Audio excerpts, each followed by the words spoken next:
Tara, dito tayo magpasyal-pasyal. Yung sa pakiramdam nyo ba, yung may na-notice kayo na yung kaibigan mo, pag wala na makuha sa'yo, iba na yung attitude niya, 'di ba? Kung napapansin nyo lang, hindi lang sa kaibigan, marami. Sa mga kakilala nyo nga todo communicate sa inyo, tapos todo reply chat pa kayo, tapos ang hihiram sa'yo tapos hindi mo pahiramin, tapos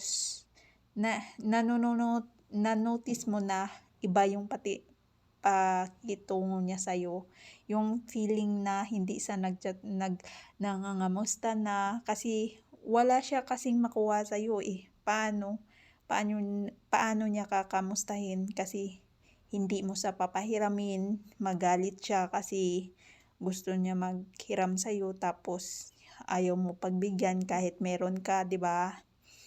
Nano-notice, 'wag ganyan dapat, 'no?